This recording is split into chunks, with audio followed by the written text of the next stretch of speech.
Assalamualaikum, salam sejahtera and welcome to Sin Bin-cang di Cobra TV bersama saya Rashid Saleh dan juga Vice President Cobra Rugby Club, Deputy or Vice President? Vice President Dylan. I never bothered to ask you. Now I know. It's like, hey, Mr. Deputy, we've got 2 Vice Presidents. Okay. There's always a first for everything. Okay, selamat datang ke rancangan kami pada malam ini. This is of course Sin Bin-cang. We usually have it twice a month pada hujung bulan dan juga bermula pada Selasa yang pertama bulan seterusnya. But we've got a very special guest on all the way from the land below the wind.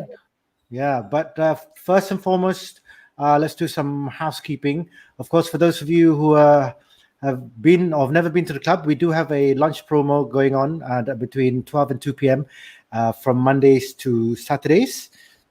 And of course, if you do get the lunch promo, you'll get a free iced lemon tea when you order any of our mains. Plus, you will also get 10% discount on all food items. So don't forget to do that. Of course, our lunch promo is at Cobra Restaurant.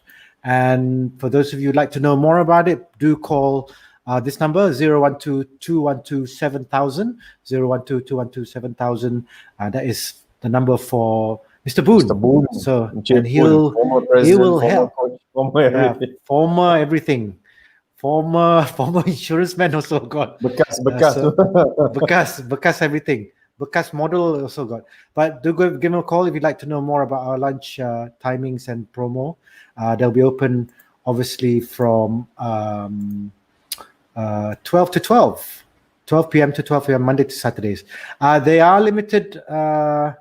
They have limited openings on Sundays, and that's due to the fact that we do have training. Now, training, of course, for those of you who'd like to know more about training, we do have trainings on Tuesdays and Fridays from 5:30 p.m. And for those of you who'd like to join and play rugby or want to learn to play rugby, do come by to Padang Astaka. That's where we train, which is very next to our own clubhouse and our sports complex. And for Sundays, of course, Dylan will give you the information, being the heads of Cobra, our junior program. There's quite a few age groups. So untuk bawah umur 6, 7, 8 dan 6, 7, 8 training pukul 3 start pukul 3.30 sampai pukul 5. Sekarang 3.30. See? 3.30 sampai pukul 5. Kejap. Okay. Bawa umur 9 dan 10. Sekejap. 6, 7, 8, 11 dan 12. 3.30 sampai pukul 5. 9 dan umur bawah 9 dan 10 pukul 5 sampai 6.30.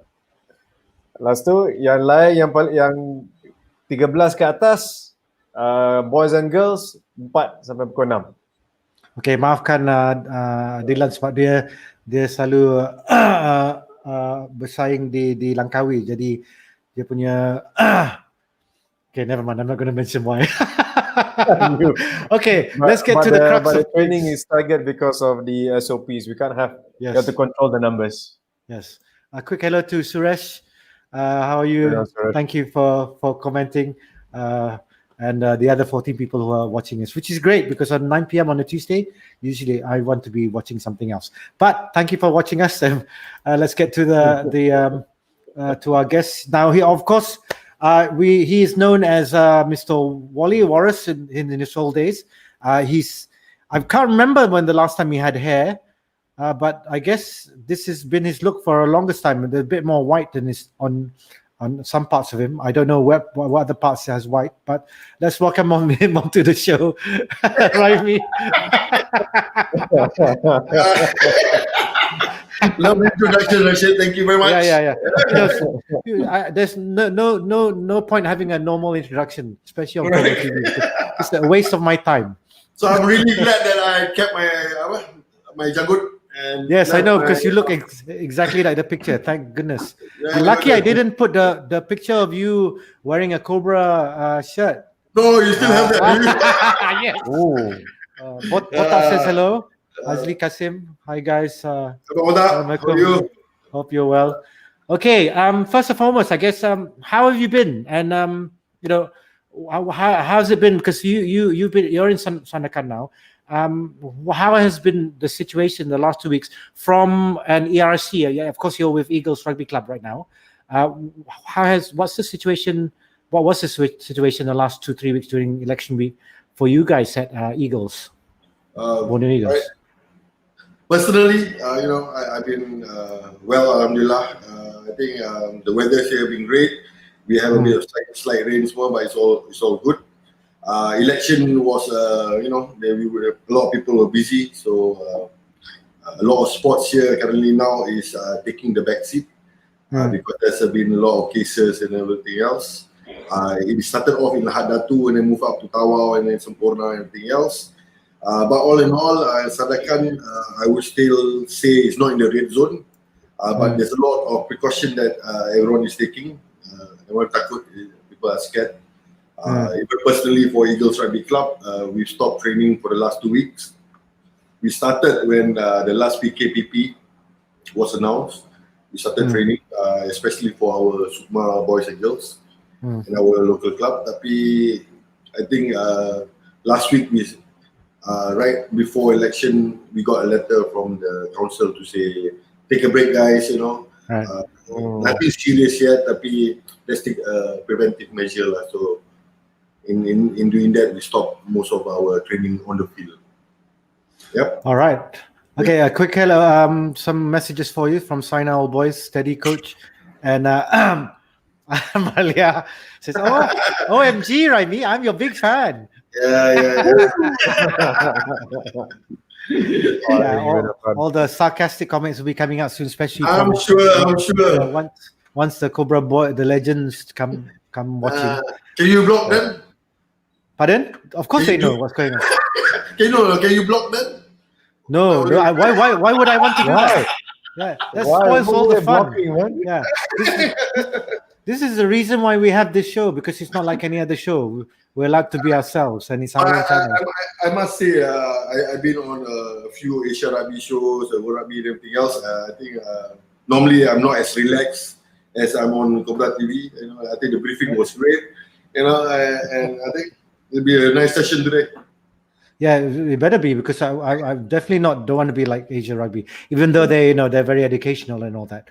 Talking about Asia Rugby, actually let's start from the beginning. I mean, you're known obviously with me. I mean, I've known you since Royal Selangor Club days. Obviously, you've had been part of the Warriors, Negeri Sembilan and all that, and obviously. A lot of your stints, albeit some of it controversial, because it's never an easy moment when you're managing Malaysia, and that's something that's, I think a lot of people don't realize that the responsibility that goes with it. And of course, when you're on the outside, people can say a lot of things. Quick hello from Fazil as well. Hi all, great to see you guys here. But let's go from I mean, a lot of people talk about this rugby and that. Let's start from the beginning. How did you start rugby and when and how? Sorry, just along the way, how did you get the nickname Wally? Well, we'll explain that along the way. You explain it. So I started rugby quite late. I started in ITM during that time. It wasn't called UITM yet. Yes, It was yes. ITM. I was playing soccer. You are so old. Oh, you see. Hey, look. Look. So Nazar is ready. Raimi @gmail.com. Can you believe that's his email address? See. There. Norman Dutton. When is questions and answers? And Sabini. Hi, old snake. You see. Go explain yourself first. So I was in ITM. Now it's called ITM. I started playing soccer initially. So at that time, I started playing soccer. Surprisingly, I was playing goalkeeper, and then there was this one time. At that time, he was the national player, Sulaiman Yaakob. He was in the same university. He was doing law. Leman. Leman. He was doing law, and I was doing business school. So I was doing major in marketing. So we had department intercourse. Did you just say intercourse? So I was playing soccer and he was my teammate.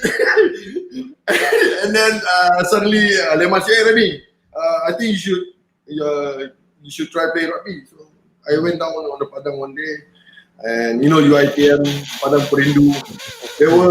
When I first went there was about 40 people in one line playing touch from one end to the other end.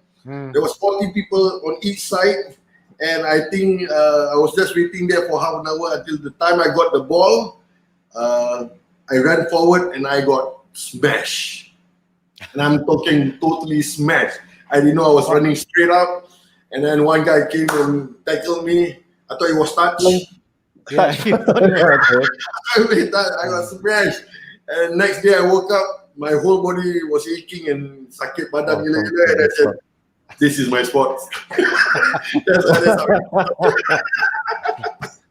So even Fazil said interspace course. Yeah. There must be a space there. Sorry, yeah. As Botak says, walaupun Raimi tu botak, orang tetap tak panggil dia botak. Betul.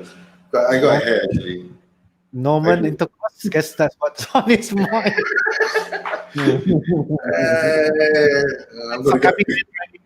Okay, so from ITM moved on, and then so obviously from ITM I moved on to Royal Selangor Club. I went there, under the guidance of that time was Alan Manan was playing, Ken Sherman was still playing, all those guys, the old people, and then I started playing. I think I was there for 12 years, 12 to 14 years. I ended up working the event, which was also prominently involved in rugby. So yes. I was so I got my passion grew there with Jonah Jones. I think I was made the tournament director for I think 6-7 years. Grew some more, and I learned I think the biggest thing that I wanted to do was bringing corporate planning into rugby also. I think that was my biggest challenge.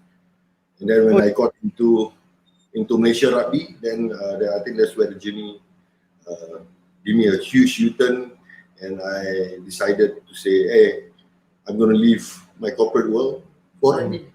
And I took that bull. I got the support from my wife and everyone else, and say, okay, and I totally and honestly believe that, orang kata rezeki ni, you make your own rezeki, Allah bagi. God gave, so I took that risk, and I never looked back. I'm glad to see where I am now. How long ago was that? So 5-6 years ago. So in 2014, I was the manager for the national team. I was also inside the MRE Council. So when I took the 2014 team, my biggest challenge was number one, obviously money, right? Being a struggling union. Number two is because I'm a new manager, I didn't get all the star players. I couldn't call people who I really wanted. So people was testing me out. So that first year when we went for the Division 2 in Qatar, I took a bold risk with the coaches, Leofa, Amrizal, and also Jude. With my assistant during that time, if I'm not mistaken, was Zed. Yeah, we took that bold move to say, hey, we're going to go in, even if we bring 14 new players, first cap. And we went and we set a new culture that you didn't play for money, you played because you had pride to play for the nation. And we went and we won, and that made it so much special. So first year, second year, third year, fourth year, and then finally we got into the division Premier in Division 1. So it was a journey from Division 2. We won Division 2 twice, we won Division 1 twice, and then only we got to manage to be inside the Division 1. So it was a journey. Yes. Okay. Because that's good to know, because obviously Naza also said Amaru, that's why we knew his email. Yeah. Wah hebatnya nak autograph, and now you know why he lost his hair, right? Yeah. For those tuning in, don't hold back. If you feel like you want to throw in something, go ahead. Might as well get it done and over with. Don't hesitate. Okay. Now, the whole objective of this show with you, It's a roast. No, it's not a roast. Actually, I wish it was, because I definitely have a lot to say, but from many people, because we always talk about people, especially in this day and age, the amount of people who are critics from outside the game or in the game, but not within the administration. We do, both myself and Dylan also experience this. Now, as an administrator, coming back to probably Jonah Jones days, and that was more for a corporate feel to it. How tough was it having to handle different teams' egos and then managing the national side, not just the team but everything around it? How was that compared from corporate to? I think in the corporate industry, you can plan as much as you want, and then it sometimes go the way you plan it. But you are in control. But when it comes to the national team, there's a lot of things that is out of your control. I'll give you an example. The challenge previously dulu jadi manager is not whether someone just to manage. It's someone that you have to find finance, do it. You have to become the kit man. We didn't have the medical support, we didn't have the physio support, we didn't have the kit man because we didn't have money. So being a manager or getting someone to get on board with you had to be orang kata fisabilillah atau faith. So you need to. I learned how to strap. I went for courses to be a strapper.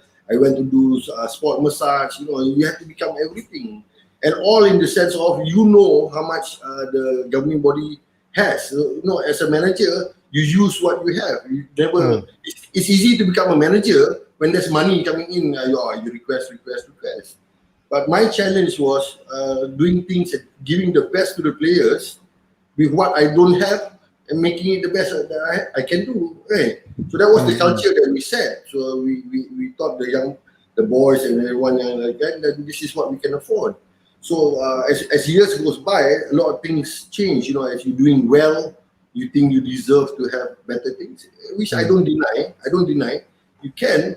But you have to remember that being in the management is I am the person in between the governing body and the players. So as the middleman, I will be the orang jahat lah. People they don't understand what the decision has been made.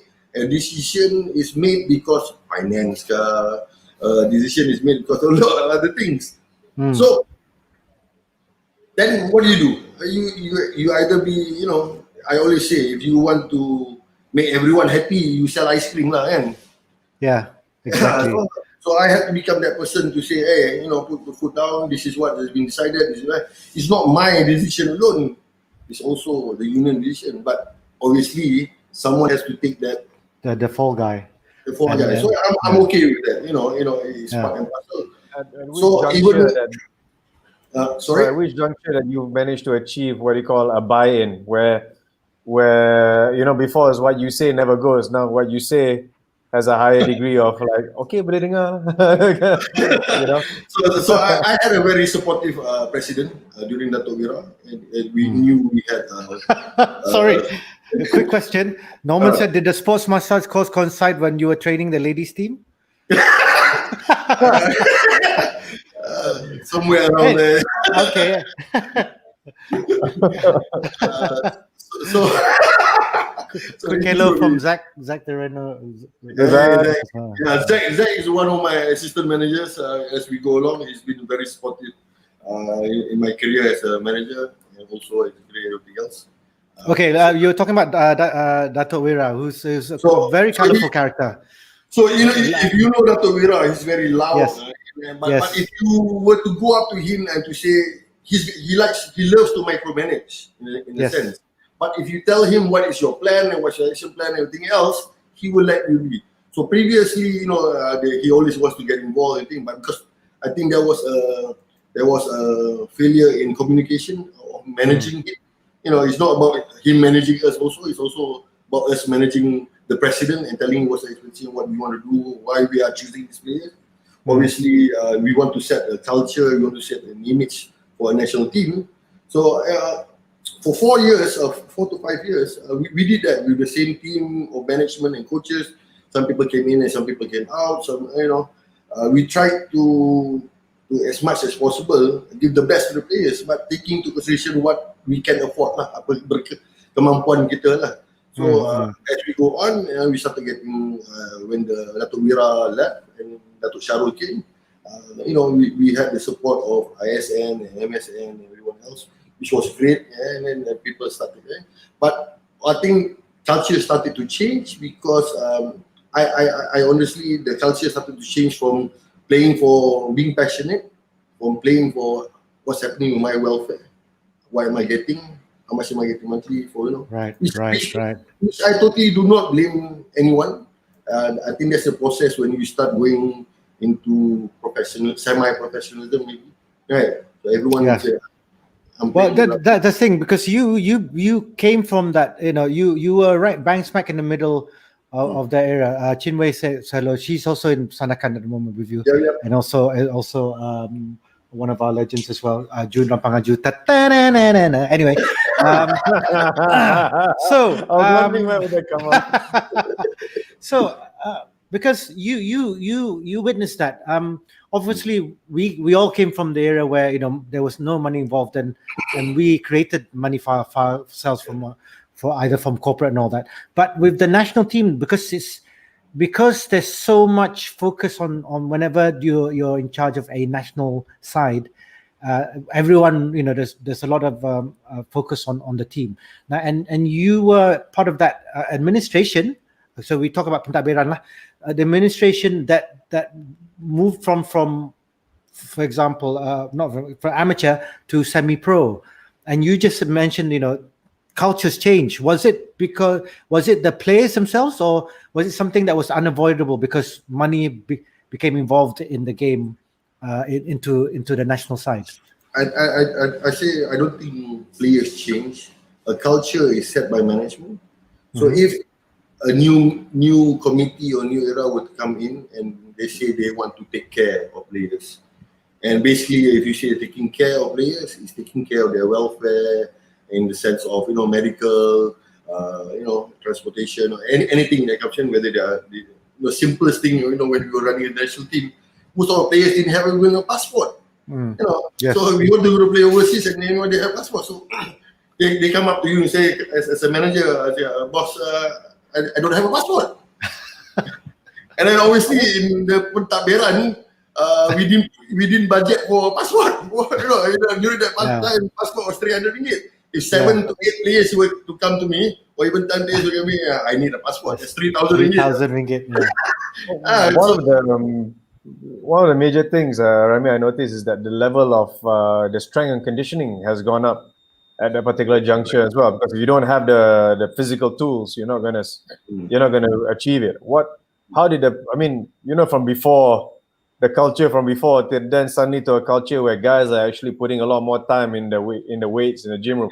How did you get them to transition and get them to commit Because that's, So I think in that sense, MSN was the biggest contributor, because after we won the Division 2 twice, we did a post-mortem and we basically sent a report to SN and MSN to say that we are playing with people that's bigger than us. So we went through, I think the coaches went through a program and created a program to say that, hey, we need sports science. We need sports science, and part of sports science is we're losing in contact. So we're losing contact as much as we want to use speed to our advantage and beauty. But if we go up a division playing with Division 1, we knew that the Philippine boys were going to be big. We knew that the UAE boys were going to be big. So there was a transition where MSN stepped in and say, hey, we're going to give you this. And we started educating the boys to say, how do they eat, how are they going to start working out. So instead of previously in the first and second year, we went to once a week in the gym. We started doing 3 times in a week, 2 times a week, and we were monitoring. We were supported by the medical staff of ISN. This was all great. There was a huge change there.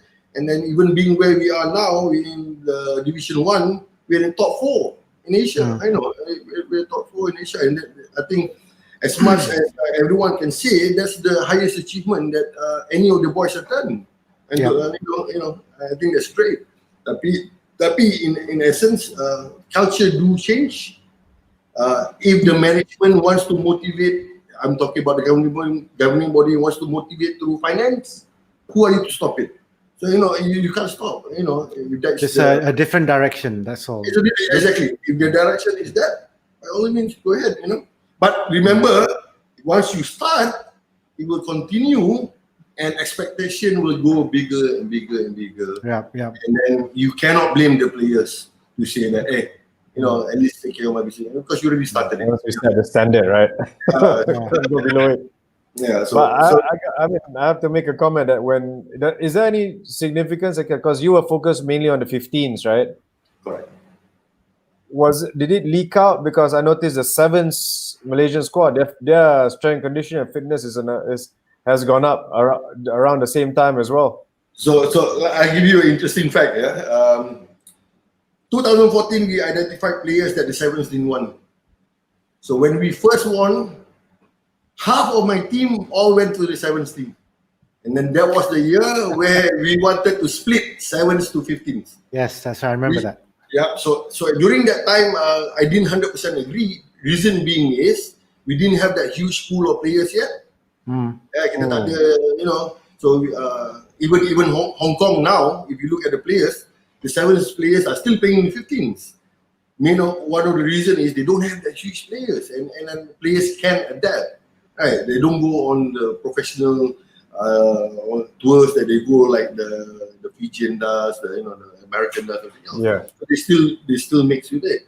So during that time, I with MRU, I didn't agree, but it was a decision made above, and we had to go through it. So we kept on the 15 teams. You have to remember are the teams that set your rank in the world. Yeah. 7 doesn't. Yeah, but 7 has the SEA Games, has the Commonwealth Games. So that is why the 7th team are given the highlight, the profiling. But the more popular. But in essence, the 15 is the one that basically gives you that rank.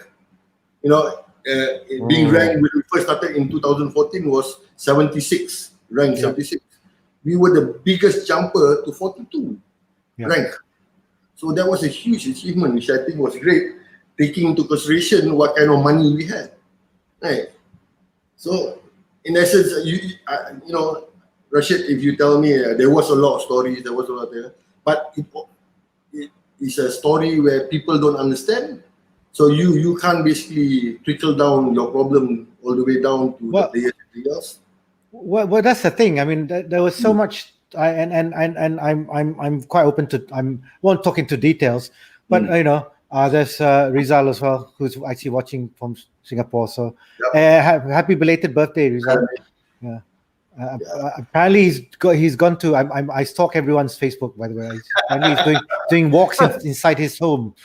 With his sarong. I can't. Yeah, with his sarong. Yes, I know. Cobra versus Singapore training squad.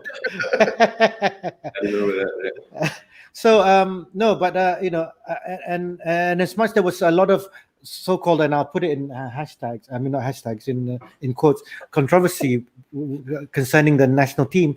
The results speak for itself. Yes. Yeah, true. So you can't. Those are facts. You guys brought the team to where it is now. These are facts. In spite of all the things that are happening, and I look at it objectively and say, my goodness,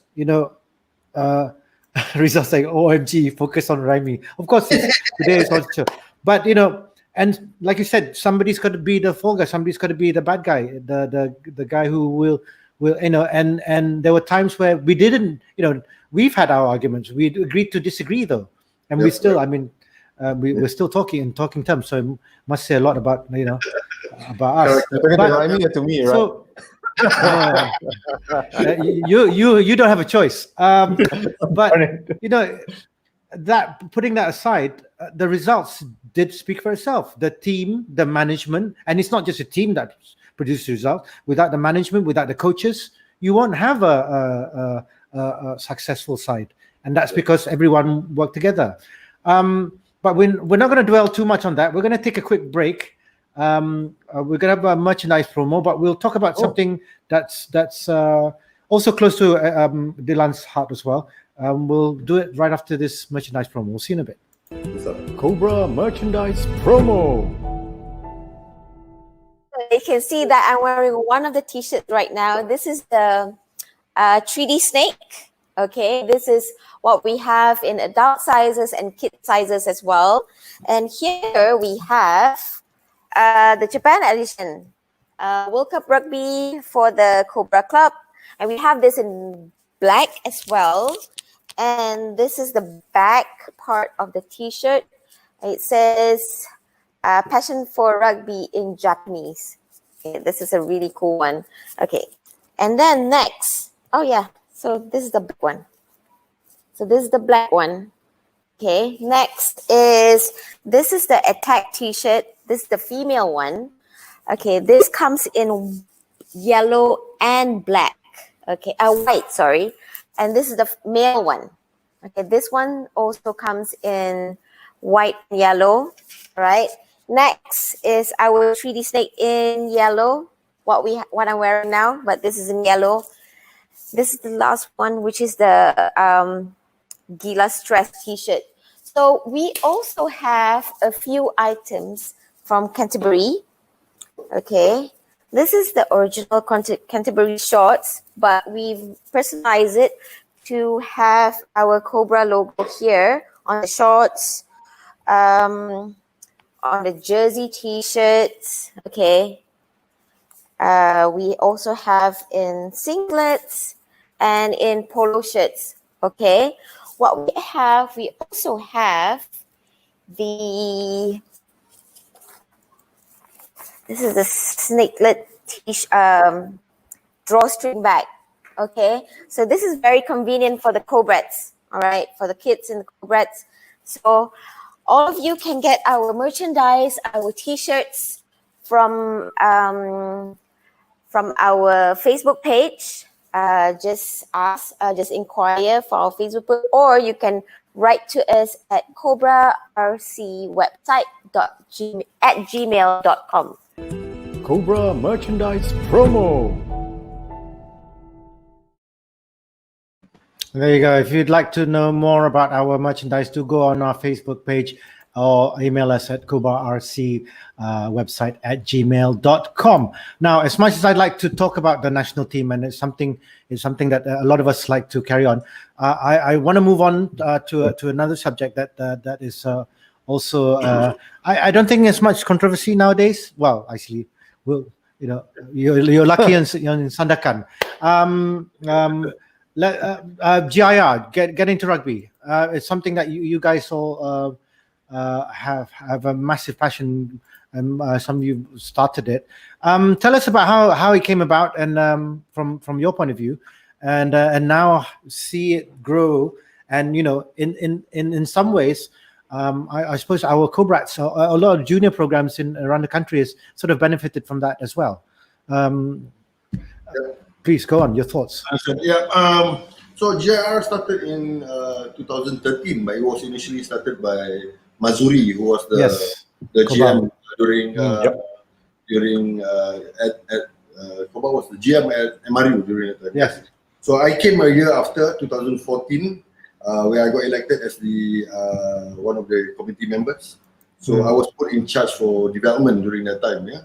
So when we first started, we had the help of people like Dino Hervini, who was also doing get into rugby. So when we first started it, we went to schools, we went to training around Selangor initially, and to see what it was all about.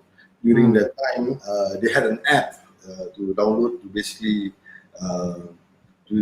educate people on what other activities you can do during the training.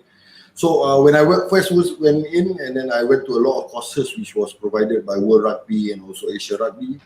And the more I started going there, and I realized that JR was a huge, had a huge opportunity for us to basically use to develop rugby and to basically introduce rugby, and we were getting support by them. So obviously we had to plan strategically according to our demographics, what would be required. So we started doing that, and I started getting teachers from every state to get involved. And then we started doing small clinics. We were getting very small funds during that time because obviously we need to prove that we were doing something well for us to, basically keep on growing.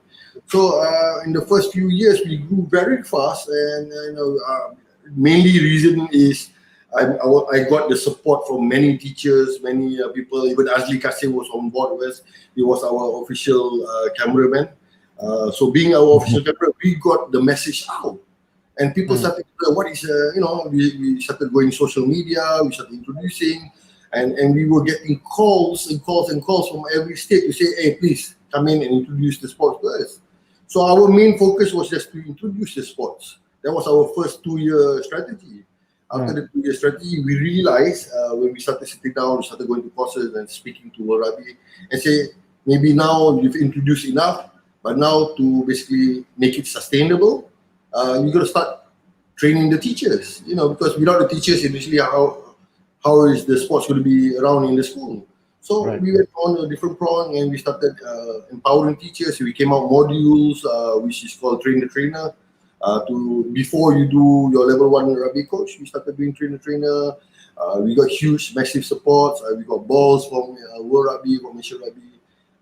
Constantly getting, we start sending teachers, getting them motivated, and doing carnivals and everything else, and we even organize tournaments. So that was a huge part of introduction towards the sports. And then the second part was empowering. And then now maybe we enjoying the fruits of the fruits now that we're getting huge number.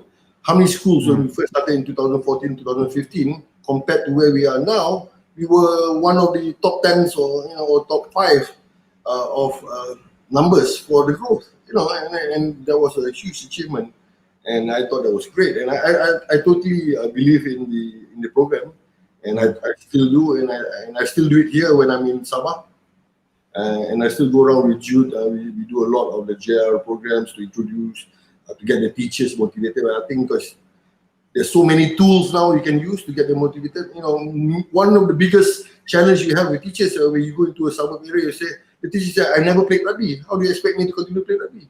No, we can't place coaches at every school. So the approach was get the teachers, build a network of teachers, put them in a WhatsApp group in certain areas, and I started feeding them with information, feeding them, if you reach certain motivate them, give them some balls, give them some codes, give them more material, bring them on courses, bring them back down to Sanakan and youth courses. And that was our strategy. And we went on 5-6 years, and when I left MRU, it was handed over, and I think we're still going, and I'm real happy for them that they are growing and enjoying the fruits that they are now. And now with the growth of other programs like NRBP, and I'm sure it's great. What about the AY? the YR1M. I think you were involved in it as well, right? YR1M. YR1M was Cobra. Cobra. It was a Cobra. Yes. Cobra. Yeah. One of the things that when we did that, we did similar thing, right? We trained, we coached the coaches, we coached coached the players, and now almost every club has pretty much replicated the Cobra model to some extent. Well, I mean, even GIR was. YR1M was a prelude to GIR. But the wonderful thing about GIR, it transcended, of course, like what YR1M did, was all across the nation. And because people like, we got legends like Ujang, who, Farid Rahman, who's out there and still doing it and still giving to rugby. And it's really good to see them. And he's, well placed out there, and he's a prime example of someone who's like, giving back to the sport after not just, representing the country, but also, representing Cobra as a gentleman as well, a rugby gentleman. Ujang is a great example of, in rugby level 1, if you do long-term player development, the last part is giving it back. Ujang would be the greatest example of a person that's giving back. So, as a planner, where I managed, I was the GIR director for Malaysia. So I had to use what was the people's strength. I had people that were good on ground. I had people like Azli was good on cameras and social media. I had good people, planning and getting money. And so as a planner, it was very crucial for me that I use everyone's strength for the program's benefit. Yeah, I remember Rizal once mentioned to me, obviously when I was running JR and I was also managing the national team and everything else, I got very emotional because I wanted to see that change. Right. But I remember Rizal mentioning to me, never burn the bridges. So even though you have to realize that whatever you do, whether you are in agree or disagreement, never burn the bridge. So everyone has different opinion, Dylan and Rachid. And part of it is I realized that it was a great reminder to me that I continue until now.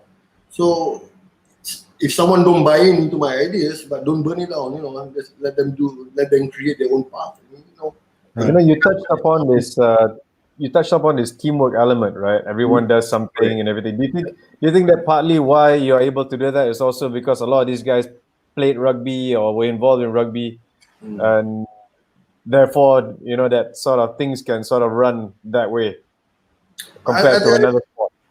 Maybe. I know I'm not giving other sports a bad review. Hey, don't forget, I'm also the president of MMA Malaysia, so be nice. So I'm not saying also not all sport has values, but it does help. Being team players. I get great support from everyone, even teachers, people that just they just come going into the program. It's massive what these teachers are doing. Even in Sabah, we've got teachers. In one of our programs, we say what are the criteria for you to become a coach, and then surprisingly, most of the coaches say thick wallet to be a coach, which was funny. Because before anything else, the teacher, sometimes what's the criteria of being a coach? Or handsome, whether it's no, it's just a thick wallet. So that shows that the teachers, because of their love and passion towards the sports, they're investing it without even realizing. You can be a huge state organization or a club or anything else, but realize that at grassroots, these teachers are actually coming out with a hell of a lot of money just to grow the sports. And then what are we doing to improve them, which is great. Yeah. So that's basically it. I think you see a lot of that in East Malaysia. I'm not being biased or anything because I'm East Malaysian, but there's a lot more passion in terms of getting into the sport with especially rugby in East Malaysia. A lot of them, because we don't get enough attention. I think when you do bring the sport over, the interest becomes a lot better. And like I said, I'm not being biased or anything. Handsome is for backs. Well, don't put down any sports. I didn't put down any sports. we didn't put down any sports results. Just handsome with full back. Rugby. Yeah. Just giving the extra edge for our sports. Okay, so when Rizal told you, don't burn any bridges, you decided to go to Sandakan instead. So you like, I didn't burn my bridge, but I flew off somewhere else. Let's go. There's no bridge to get across anyway. I must say, leaving the corporate world and going into something that I wasn't sure about. I didn't know whether it could basically help me, whether it's a career, whether it's everything else, financially, everything else. But because I showed results, I was offered by my current president, Mr. Vela, an opportunity to basically corporatize the current club. They've been around for many, many years. And it's been run well and everything else, but my role coming here was mainly to basically making the club self-sustainable. I think that's more important and everything else. Huge assets here. If you talk any club, a rugby club in Malaysia, not putting any club down again. But looking at you got a great view, though. You got a great view, man. I've seen those pictures on your social media. I know. Dylan, have you ever been to Eagles Rugby Club? No. You should. And coming from our club, it puts a lot of rugby. It's like the JDT of rugby. Okay, so that's why it was the first JDT of rugby. No, really, no, I'm not joking. I mean, I was very impressed with the club when I first went there. 2015, I think, and but the only one thing missing at the time was it was a nice bar. Yep, it is. Yeah, we got Dino online, right? Yeah. Dino. Oh, there he goes. Yeah, so Dino, who's supposed to be sleeping in New Zealand, good to see you work through all those challenges in rugby and administration to where you are now. Huge respect to stay involved, as it can be easy to give up without any support. To me, a success story. There you go. He's one of my mentors. He was with me in Royal Solo Club. Yeah, but he's got hair. Yeah, I know. Yeah. But he's a forward. Yeah. Now we had him on last week, wasn't it? Or the week before. And it was nice to have him on. But so let's go focus on Eagles Rugby Club. Obviously, you just mentioned earlier just now briefly how you got there, and obviously with Eagles Rugby Club there, and also involved with in some ways with in touch with Asia Rugby and World Rugby. You mentioned the objectives, but how has it been, especially when the pandemic hit, COVID-19 came along? I mean, hear about the clubs, and sports just shutting down totally. What was it like in Sandakan itself? Initially, late last year, we had huge plans. We had teams from all over the place coming in, and we wanted to change this club into a high performance hub. That was one of my president's vision. So in doing that, we wanted to open the clubs. We wanted to bring in the experienced educators and trainers, and we want to start doing a lot of courses and everything else. Right. So when it first, we had everything laid down all the way until the Borneo Sevens, which was cancelled. We called it off, cancelled. Yeah. And then it hit us bad in the sense of we had everything planned and invested, and suddenly everything changed, and there was nothing that we can do to basically, in management, what you do is you take calculative risks. You have a plan A and plan B, and then you try to basically. So when this came along, it basically hit us, and everyone got into a shock position where, what are we going to do? And there's nothing we can do, and just stay off. During the MCO period, we just stayed off. Everyone stayed off. We were fortunate that the club was very supportive towards the rest of the staff. And then after PKP, we tried to pick up, where we left, and then try to basically stay relevant. There's a saying, out of sight, out of mind. Yeah. So that's the same thing we do here. We don't want to be out of sight. We keep on doing things. Whether it's off the field, we go on hiking, so keep the motivation of players or even anyone else.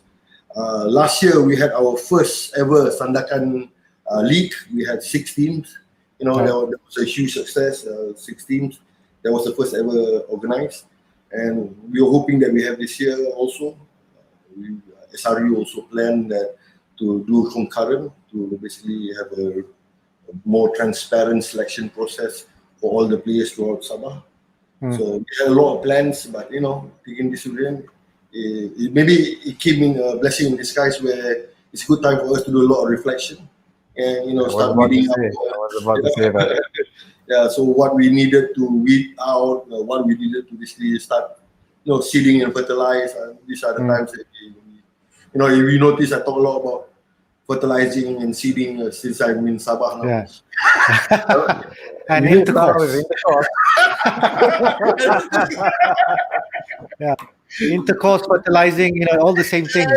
Yeah. So you see, I hope you're culture you're trying to grow there. Culture club. If only the wife was not watching. Now, but why I've also noticed, obviously, because there was another sort of rivalry between Cobra and Eagles Rugby Club. Again, I'll put that aside. But what I've noticed from during the pandemic is the social media approach for ERC had gone from we're one of the best clubs in the region, blah blah blah, and now we see more of you community based type of postings, and obviously with the restaurant. Tell us a bit more, because you talked about the grounds being great, but what's the focus now in terms of trying financially for the club during this time with the RMCO in place? So obviously we previously our source of income was either the gym and the futsal, and mainly the field we didn't basically rent it out because it's we wanted to maintain it a certain way. So when I first came in, my biggest challenge was to basically change everyone's perception and mind to say, we got to start making money, we got to start being commercialized, but still maintaining the same standard and the same everything else. So the biggest opportunity we had here was creating an F&B outlet. So we started planning about 1.5 years ago. It took us about 6 months to basically come out with what the concept we wanted. We wanted to have, we didn't want to be similar to most of the outlets here in Sabah. So we went around, I went around basically, You really did go around, eh? Wow, go around, fertilizing, intercourse. What other words are going to keep coming out? Seeding. Yeah, seeding. Oh my goodness. And then eventually we came out, even with got some feedback from the president on his view, what he wanted the outlet to be. So we created a sports bar, creating one concept. We wanted to be community based. We wanted people within the IGM area here to be part of it. So we did a lot of drive. So our main focus was to be a community based club. So we wanted people to be involved. So we started doing a lot of activities, boot camps that involve a lot of community. We did a lot of blood donation. We did a lot of beach cleaning activities. Being more involved, we wanted the players to.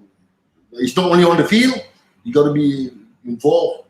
All those values that you talk about rugby to be also off the field. So that was the main focus and direction for the club. Better human beings overall.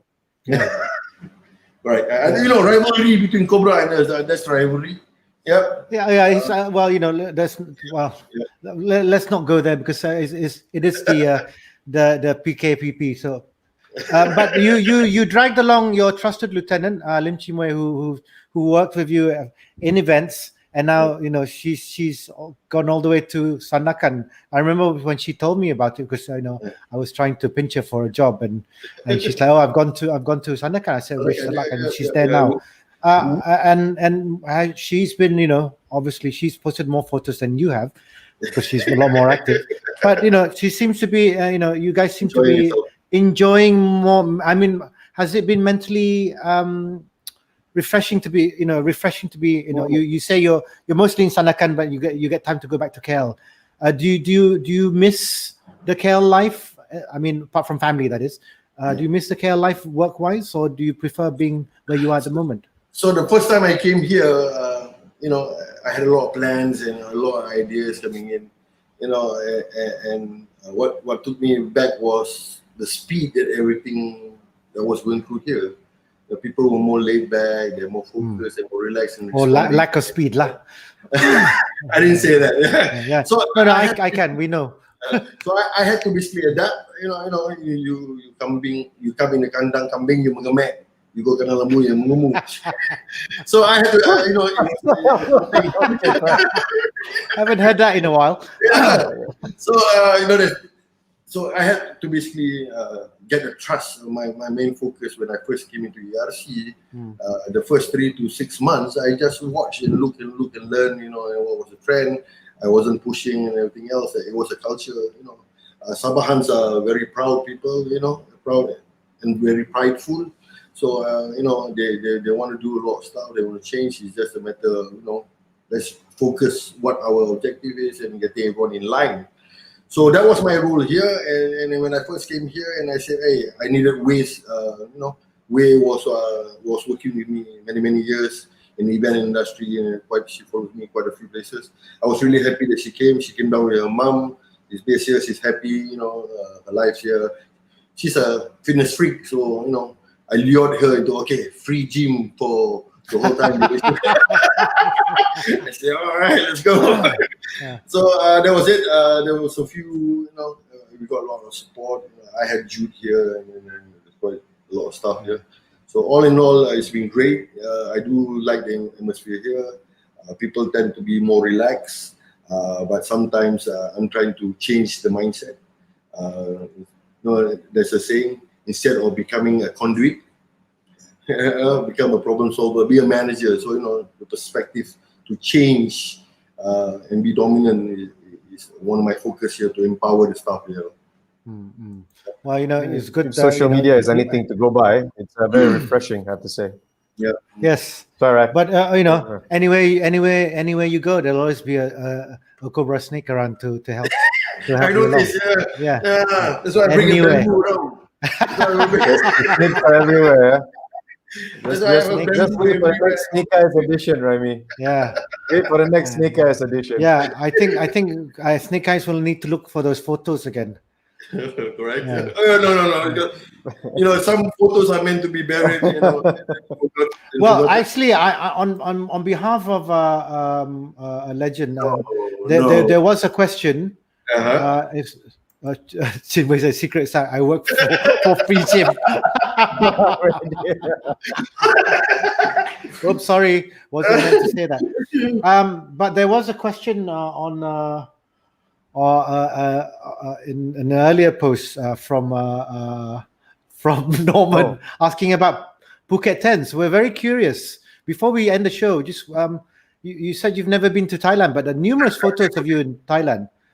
Can you tell us a bit about this Phuket Tents? I think I have. Whether you realize it or not, I do have a twin brother. Oh right, yes. all you botak fellas got twin brothers. Eugene. Tours are tours. The first tour is one goes on tour, stays on tour. Norman, don't push your luck, Norman. I got pictures of you. You'll be surprised. God, somebody says here already. What happens on tour stays on tour. This is exactly one rugby person. That's right. So, we got to instill that in the new breed of players that's coming in through. Yeah. Well, anyway, it's come up to the hour, but thank you very much, Raimi. It's been really, really great having a chat with you, and of course, again, apologies if there's, I hate saying that, but it's been great having you on. There's been, it's good to know that you're safe and well. Send our regards also to Vela and the brothers, as well as Chinwei. You guys are doing a great job over there. Not only for rugby, but for Eagles Rugby Club, and we hope to be able to have a. Oh God, I think a lot of the guys are just looking forward to having a tournament again together.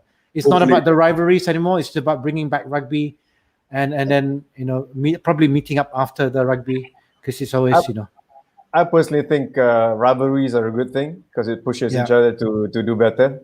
Of course, done the right way. not you know, Precisely. on the field, we can be as competitive on the field. That's the key word there. Do it correctly. Yep. Well, that's the thing. This pandemic has basically shown us that the rivals and the rivalries don't really matter so much, because it's all about surviving, and keeping the game alive. I mean, we even had Royal Slam Cup as our guest last Friday. So that's a first ever in the history of. I'm sure he got burned. Yeah, Pidot came to on our show, Pidot and Mo, and I asked Pidot. I told Pidot, before we go on the break, why didn't you tell everybody here why is it good to join? Why you join? What's good when you join RSC? Is it? What did you say? But Rashid, I have to say, I have to point out something, because last two Saturdays ago, I ran into Raimi at the club. Yeah, so today I see him all fresh and clean, but when I saw him in KL the other day, he looked tired. He wanted to go home. I'm like, home is where now? Home is under Oh, secrets out. Make sure no one records this. Too late. Too late. Way too late. Forever, man. Yeah. So thank you very much for having me. Great stuff. I think it's a great TV. Cobra TV is a great platform.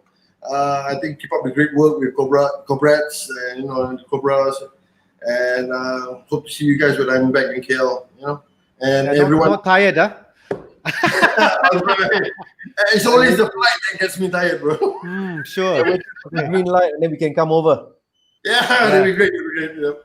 I gotta study what you do over there, so I can bring it back. No, much better. I definitely have to fly there. But okay, all right. Thank you very much, and please take care. For those of you out there, of course, we usually have our trainings on Tuesdays and Fridays until otherwise, and Cobra's training on Sundays. But from the both of us, thank you very much. Good night to Raimi. Good night, Malia. Yes, I owe you Laksa Sarawak. But from us here at Cobra TV, it's been a good night. We'll see you again for the Friday session on Cobra TV. It's all right here. Bye-bye.